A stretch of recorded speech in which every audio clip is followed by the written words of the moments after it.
Here's what always intrigues me about the ending of The Locket. Did Nancy manipulate her return to the place where all her troubles began, or is it merely a fateful coincidence? Now tell me what you think over on the Noir Alley Facebook page or on our Twitter feed. It's the sort of distinction that's crucial to a noirista. What drives characters toward ruination? The twisted machinations of the human mind, or the cruel vagaries of fate? Yeah, there's a discussion that'll fit snugly into a tweet. Now, stories in which a person's destiny is propelled by a traumatic childhood event, they were all the rage in the 1940s. In fact, 3 of them were released around the same time: Spellbound, The Strange Love of Martha Ivers, and The Locket. One reason for this, of course, was that psychoanalysis had taken hold of the movie colony, particularly among writers and actors. Ben Mankiewicz's Uncle Joe was one of the leading proponents of psychoanalysis being used to enhance creativity.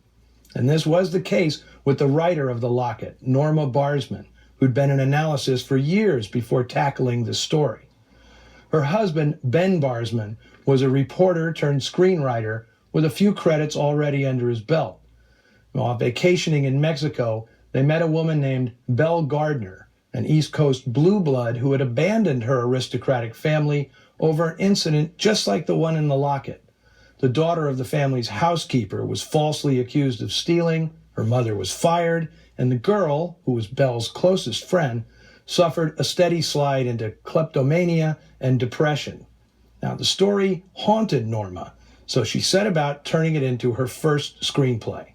And maybe because it was her first, she had no qualms about creating a complex, spiraling narrative that linked the flashbacks of 3 separate characters. Although Sheridan Gibney got sole credit for the screenplay, all he really did, at the request of producer Burt Granite, was shift the wartime section to England. Otherwise, it's Norma Barsman's script. And several years ago, she finally won the right to have her name reapplied to the film. Why it wasn't there in the first place is a mystery, to me at least. The Locket was made before the Barsmans were targeted by the House Committee on Un-American Activities, so their avowed involvement with the Communist Party of the United States shouldn't have been a factor. It wasn't when Ben wrote the script of Back to Bataan, a popular war picture from 1945. Of course, a few years later, after he'd written the 1948 political allegory The Boy with Green Hair, Ben Barsman was blacklisted. He and Norma moved to England, where he wrote the script for Give Us This Day, also known as Christ in Concrete, one of 2 films directed by Edward Dmytryk when he was in self-imposed exile, avoiding a congressional subpoena to testify against colleagues in the Hollywood 10. When Dmytryk bartered his way back into Hollywood by finally naming names, the Barsmans were among those he identified as communists.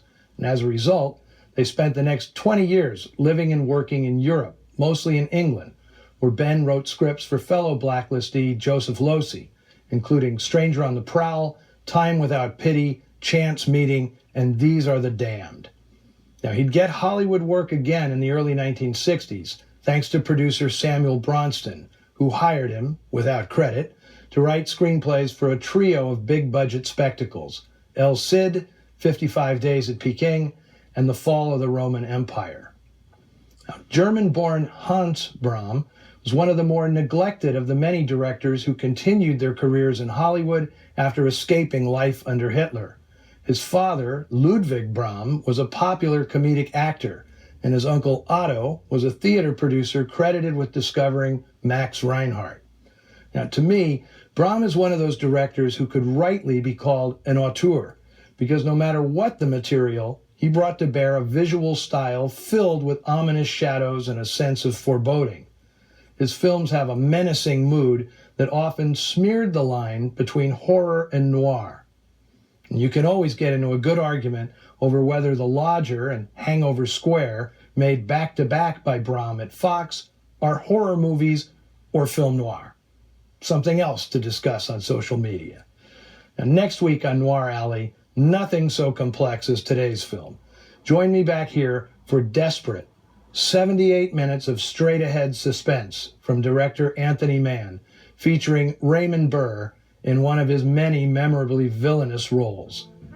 Till then, see you in the shadows.